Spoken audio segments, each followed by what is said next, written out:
Dear students, welcome to the course Science of Consciousness in Ancient India. First of all, I am going to make you habituated with the recitation of the mantra in the course in the beginning, and this is the mantra which is coming from Upanishads, Taittiriya Upanishad. So, first of all, I will recite it and then you can repeat it after me. One by one means one line, then you have to repeat it, then a second line, then you have to repeat it.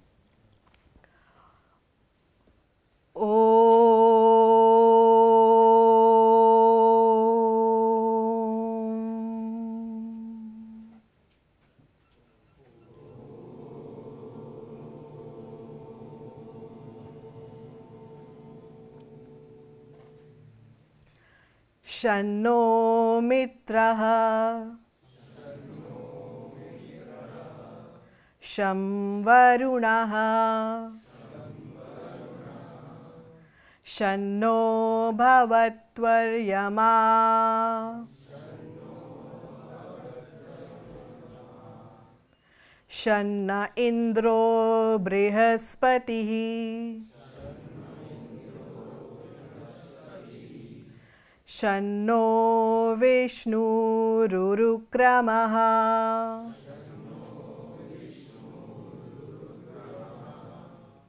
Namo Brahmane Namaste Vayo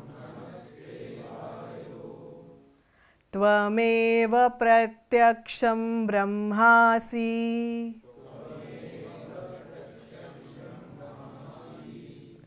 Tvameva pratyaksham brahma vadishyami.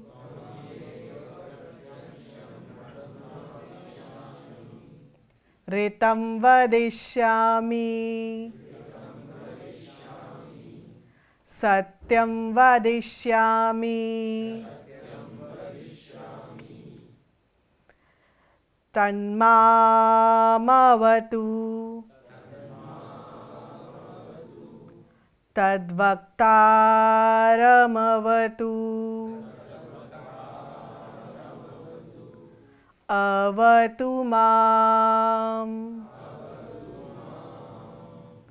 Avatu vaktaram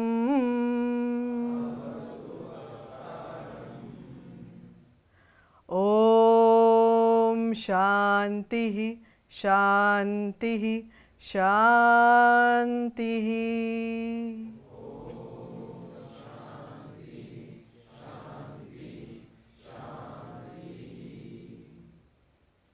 Okay. There is a special cause why I started the class by reciting this mantra. I will explain it in detail. This is the course outline. Unit 1, 2, 3, then 4, 5. 4 unit consists of 4 sub units, 4 sub topics, and then the last unit would be the unit 5, discourse about the existence. This is the whole of the structure of the syllabus. So, one by one we will deal it, and because we are having the pattern of mid semester and then end semester. So, before mid semester I will complete this unit 1, 2, 3 and I will begin unit 4 with the 2 topics, 2 subtopics. Okay. So, first thing is you can read the title of the units. First is the unit 1, Introduction to the Indian Knowledge Systems. Those who have already studied the previous course are having little much information about the background of Indian knowledge systems, what these are and how they are listed, and then what is consciousness and what are the things which are coming to as a completely new understanding to all of you right now. But it is complete not like the actual situation is not like you are completely not familiar with the consciousness.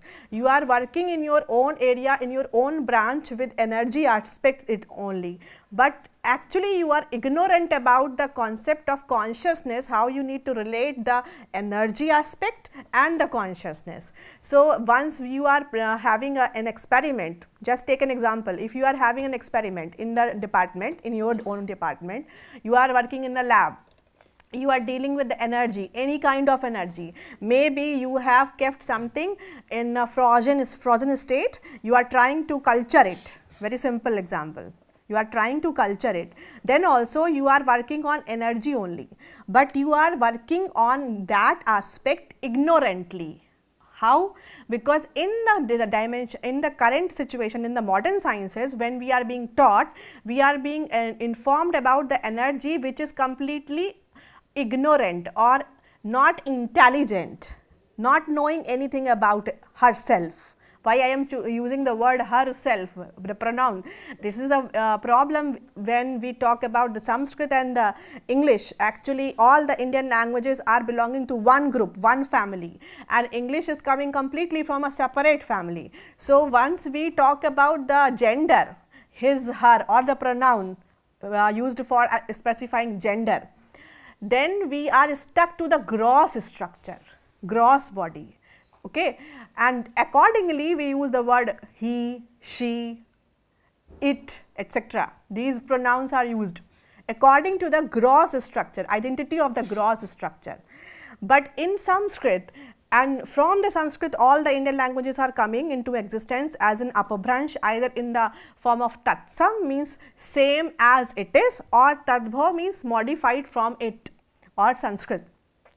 What is the concept? There is the understanding of these words with the relation of phonemic energy. It is not like I will this name Surabhi, I am having the name Surabhi, and this name is not hard and bound to my gross body. Anyone can be given this name Surabhi. This pen can also be named as Surabhi. Okay. So, we do not relate the words, or we do not make a hard and bound relation between the object and the phoneme or the sound energy. As per the energy we decide the gender. Phonemic energy, the word which is ending has some kind of phonemic energy. The ending of that energy is depicting the gender. So, if you say Ram, it is pulling. Why? Not because it is depicting a boy or a gross body. No, it is depicting, it is linked with a kind of phonemic energy which is masculine, means more pitch or more energy level, more gross form, more impactful. That is something. When you talk about mati, buddhi, in the same way gau, or you can say dhenu. These are the words used for identifying the same object, but having different phonemic energies. Different phonemic energies means different endings of the sounds. So, once the cluster of sounds are combined together, they generate a specific range or a specific level of energy, and that specific level of energy defines gender.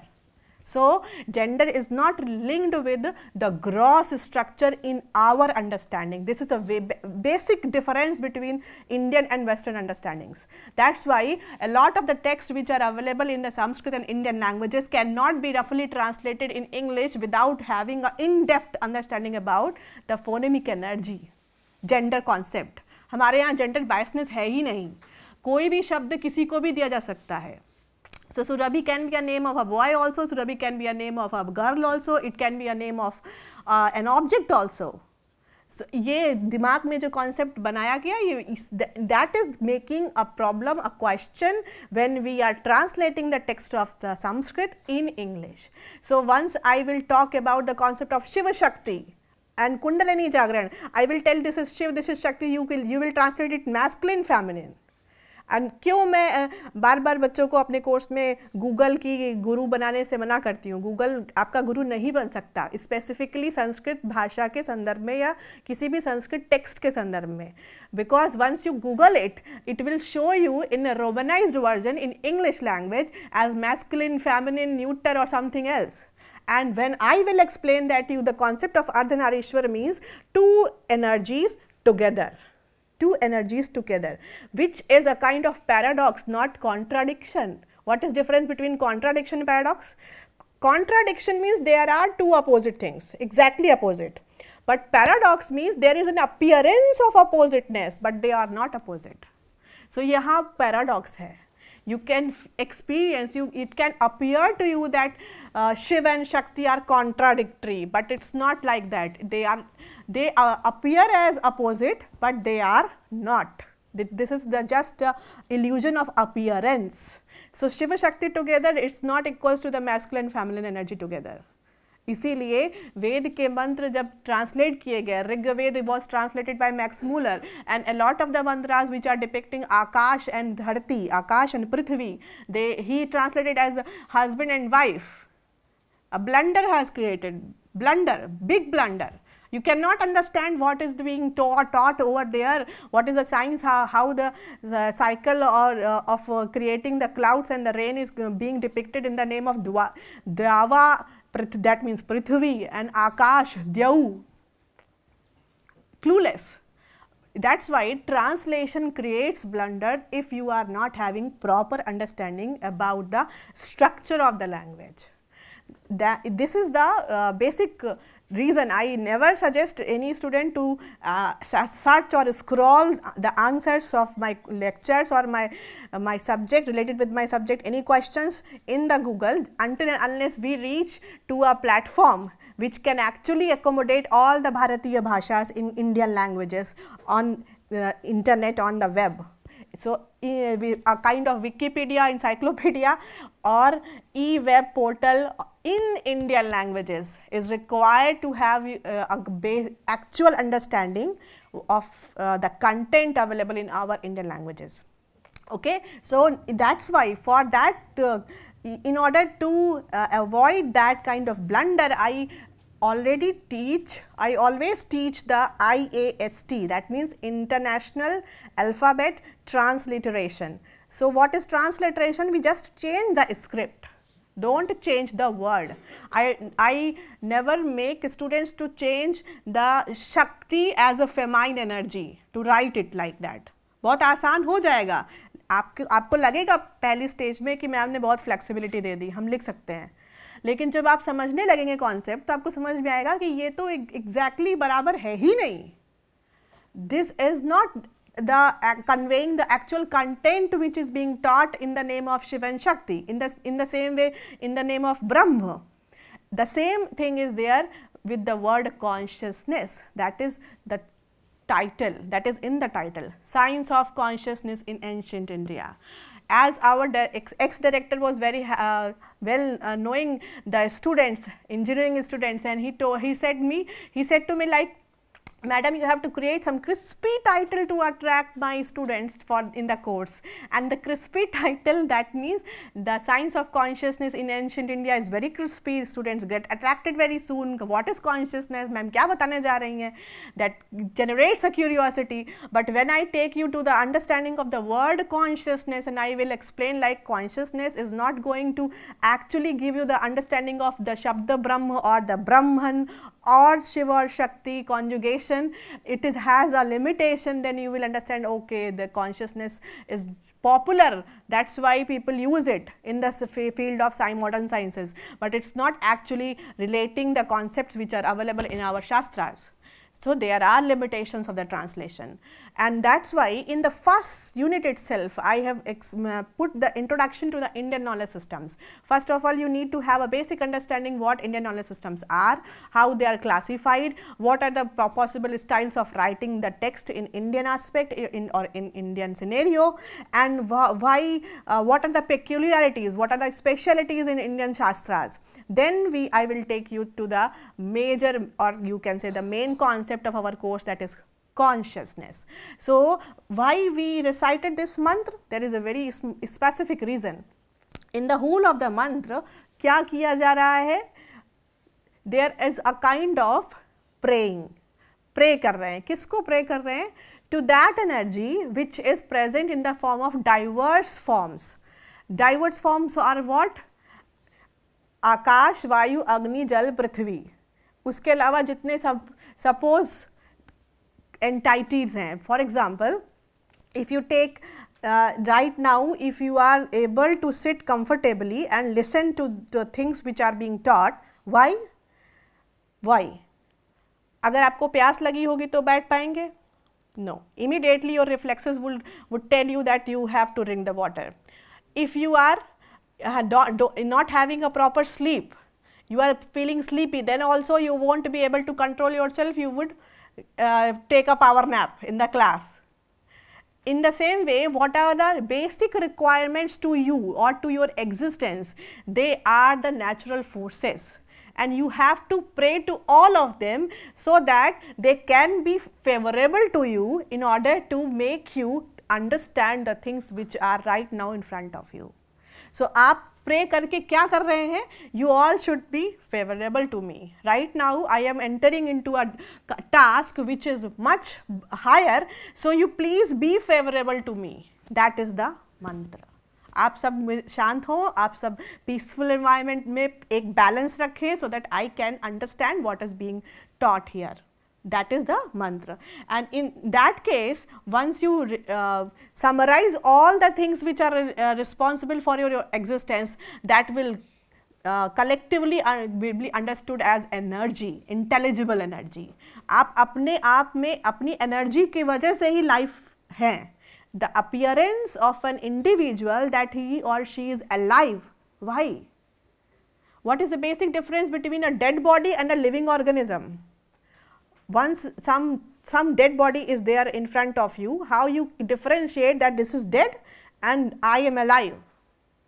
Because of the functionality of the energy. आप अपने आप को functional महसूस कर पा रहे हैं, that's why you are feeling that you are alive. So, functionality of the energy always makes us to understand that we are alive. So, in totality, the energy is nothing but the manifested or the functional form of that non-active consciousness. So, consciousness is all the time.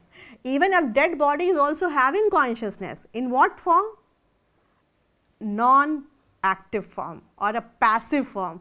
Once you burn a kind of wood normally, what we understand, wood is a kind of a non-living or a dead substance. आपको यही लगता है ना कि ये table जो है ये non-living या dead substance है, but it's not right. If you burn it, it will give you energy. अगर ये सच में non-conscious entity है तो वहाँ से energy कैसे आएगी? So, energy is present inside of it, but in such a constricted or condensed form that we are not able to see or experience its functionality right now. So, once you are not having the visibility of a kind of functional energy, you feel like it is a dead substance or a kind of non-living substance. That is the basic difference between Indian understanding. We never use the word consciousness. Why? Because in modern sciences, consciousness term is used to depict the relation between the subject and the object. Right now, if I use the sentence, I can see you. Who is the subject? In the sentence, I can see you. Who is the subject? I.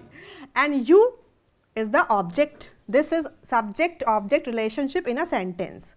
So, consciousness word is applicable when there is a subject-object dichotomy. दो चीज़ें हैं, dualness persists. So, dualness always carries subject-object relationship, and in that case, in that sense, modern sciences use the word consciousness. But when I will explain you the concepts which are available in Indian corpus, I will explain you like Brahman is a non-dual entity where subject and object merge, they submerge, they are superposed on each other. So, there is only one reality. Now, there is no dichotomy. कोई दो चीज़ें हैं ही नहीं. जब subject और object एक ही है, so अब कहाँ से आप लाएंगे consciousness term का applicability? So, if I can see, like I can see myself. Who is the subject? Who is the object? Myself. So, there is one entity. If I am talking to myself, I can talk to myself. Who is the subject? I. Who is the object? Myself. In a case of self-talk, there is no duality. That is why in the last course I told you language is not only the means of communication, it is much more than that, it is communion with oneself. जब हम अपने आप से जुड़ जाते हैं, जब आप कह रहे हैं ना कि वो आज these days in psychology this is very popular कि क्या कर रहे हैं हम अपने लिए me time निकालते हैं. What is me time? Because you are too much engaged in external things, other objects, and that you are feeling exhausted. So you want some me time is spending time with yourself. What is that? The non-dual aspect. When you are completely involuting, आप बाहर की सारी चीज़ों को अपने ही अंदर एक तरीके से समावेशित कर रहे हैं. इसे कहना होता है कि आप अपने साथ हैं. इस communion with oneself. That is non-dual state of existence. Only one thing is there, and that is subject also, that is object also. There is no dualness as such. So there can be no communication. There can be communion with oneself. That is in another sense, like if you draw some kind of things, like once you heard something, now there is a thought. So you are drawing a bubble of thought. You are drawing, just imagine you are drawing something. So there is a boy who is thinking something. So you draw a bubble and then you write कि ये सोच रहा है, what the boy is thinking. So at that time of thinking, what is happening? There is no one else. The talk is going inside. Whether I should do that, whether I should go for that, जाना चाहिए कि नहीं कर जाना चाहिए. If in a state of a conflict, first of all you do self talk. किसी और से बात करने से पहले आप खुद से बात करते हैं. And that happens universally. That occurs universally all the time. Though some people understand it, or some people pay attention to it, and some people become unable to pay attention to it. That is the only difference. So what is the basic difference here? Consciousness term is very popular, but it has limitations when the question comes to the applicability to the Indian corpus of knowledge, and that would be explained by me. In the third unit, this cognitive process, the same thing which I explained, like when you are thinking something, there is no one else, and at that time even your thoughts are also having some kind of language. ऐसा नहीं है कि आप abstract सोचते हैं, abstract store होता है, ध्यान रखिएगा. When we store something, like whatever you are understanding right now, you are listening, you are thinking, contemplating on that. अच्छा ये कह रही हैं, शायद मैं समझ पा रहा हूँ, ठीक है. Once you leave the class, then you will have that knowledge stored somewhere inside of you. कहाँ आपको पता नहीं है अभी, locus नहीं पता है, but Indian corpus has a locus. There is a perfect locus for buddhi also, there is a perfect locus for manas also. That's why I suggest to students, manas is not the mind. In the same way, buddhi is not the brain. Both are completely different. So when you say like यहाँ का सब कुछ खाली है, तो खाली नहीं, यहाँ पे कुछ वैसे भी नहीं है. यहाँ होता ही नहीं है. The chakras, the energy is available parallelly to the spine. That's why you are already always advised to sit up straight. Sit up straight means all the energy will be inlined. It is straight in line with the higher consciousness.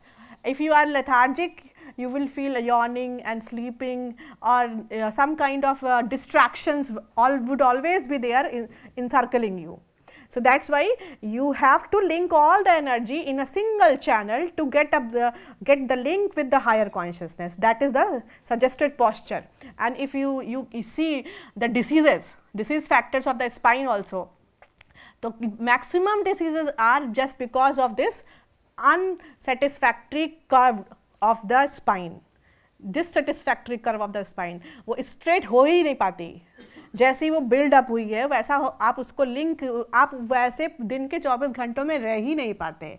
That's why when you are very tired, you just go to the bed and lie down, because that is the only posture, savasana, where your spine is completely erect, straight erect. That is the actual reason. So in the third unit, I will explain the cognitive process. Then in the fourth unit, I will begin the Indian knowledge systems. Among the Indian knowledge systems, also I have selected few of them and clubbed them together, because there are a lot of systems. We have 16 popular systems. So in this course, I have included Nyaya, Vaisheshik, Sankhya Yoga, then Vedant and Kashmir Shaiva Darshan. These are the 6.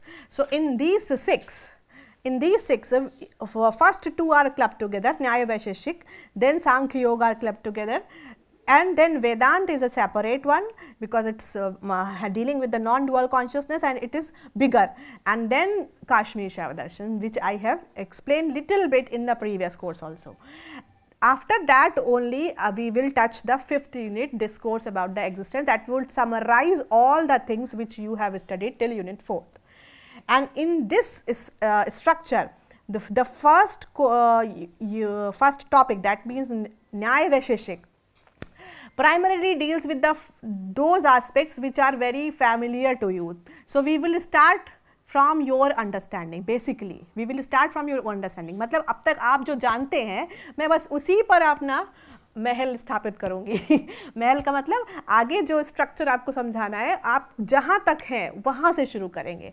न्याय वैशेषिक, you can just once I will start the system, then you will feel like this is the system, just like suppose you people, you are the person who is traveling in the time back to the time of the scholars of the Nyaya system. Just assume yourself, you are having a time travel to reach to that point when the Nyaya Vaisheshik scholars were present.